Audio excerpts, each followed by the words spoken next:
Videos देखने के लिए सब्सक्राइब करें जनसत्ता.com, बेल आइकन दबाकर पाएं लेटेस्ट नोटिफिकेशंस।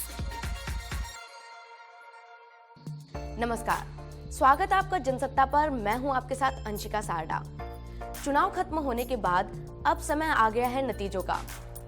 23 मई को चुनावी नतीजे आएंगे, लेकिन उससे पहले एग्जिट पोल सामने आ गए हैं। लगभग सभी एग्जिट पोल में ये दिखाया गया है कि एनडीए की सरकार वापसी कर सकती है। एग्जिट पोल कई वीआईपी सीटों पर भी सामने आए हैं। इन सीटों में उर्मिला मातोंडकर, शशि थरूर, गौतम गंभीर और राहुल गांधी जैसे कई नेताओं की सीटें जो है वो शामिल हैं, जिन पर देश भर की निगाहें टिकी हुई है। आइए जानते हैं क्या कहता है एग्जिट पोल इन सीटों पर। सबसे पहले बात कर लेते हैं गुजरात के गांधीनगर सीट की, जहां से अमित शाह चुनावी मैदान में थे। एग्जिट पोल में अमित शाह की जीत का अनुमान लगाया जा रहा है और कांग्रेस के सीजे चावड़ा पिछड़ते हुए नजर आ रहे हैं। वहीं बात करें रामपुर की, जहां से समाजवादी पार्टी के नेता आजम खान और बीजेपी की जया प्रदा मैदान में थी, लेकिन यहां पर जया प्रदा को पीछे छोड़ते हुए आजम खान मैदान मारते हुए नजर आ रहे हैं। एग्जिट पोल्स की माने तो जया प्रदा हार सकती हैं। इसके बाद आती है केरल की वायनाड सीट, जहां से राहुल गांधी खुद मैदान में थे। इस सीट पर एग्जिट पोल की माने तो राहुल गांधी जीतते हुए नजर आ रहे हैं। मथुरा सीट से आरएलडी के कुंवर नरेंद्र सिंह और कांग्रेस के महेश पाठक को पीछे छोड़ते हुए एग्जिट पोल के हिसाब से बीजेपी की हेमा मालिनी एक बार फिर जीत सकती है। बात अगर करें पटना साहिब की, तो काफी लंबे अरसे तक बीजेपी में रहने के बाद कांग्रेस में शामिल हुए शत्रुघ्न सिन्हा के लिए एग्जिट पोल के नतीजे अच्छे नहीं हैं।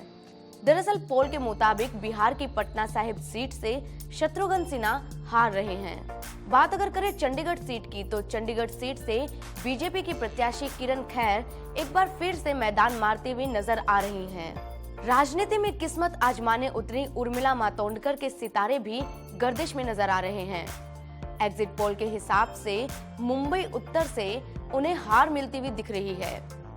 बात अगर करें योगी आदित्यनाथ के गढ़ गोरखपुर की, तो गोरखपुर में रवि किशन को जिताने के लिए योगी आदित्यनाथ ने जो मेहनत की थी, उसका नतीजा मिलता हुआ दिख रहा है।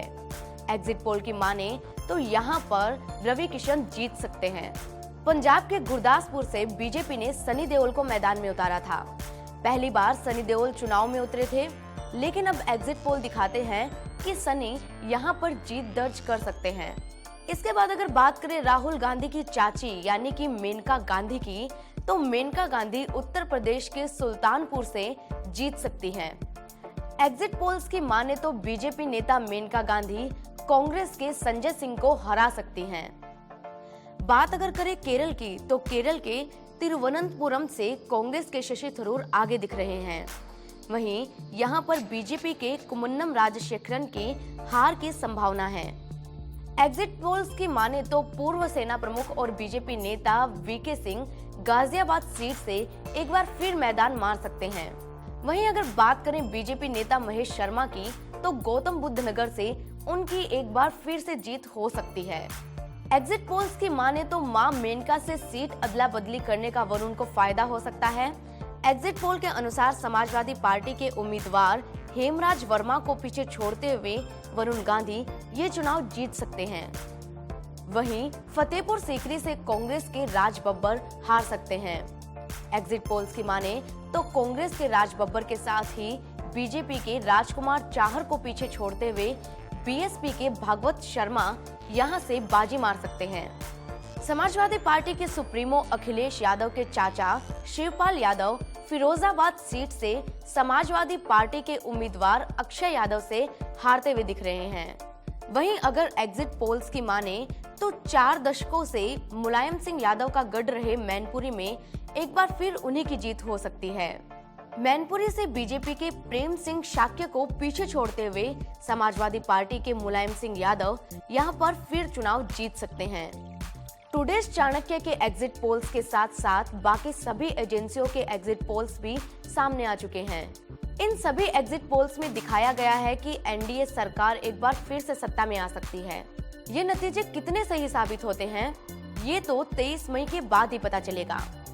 लेकिन नतीजों की सटीक जानकारी के लिए और इसी तरह के दूसरे वीडियोस देखने के लिए आप सब्सक्राइब करना ना भूलें जनसत्ता को।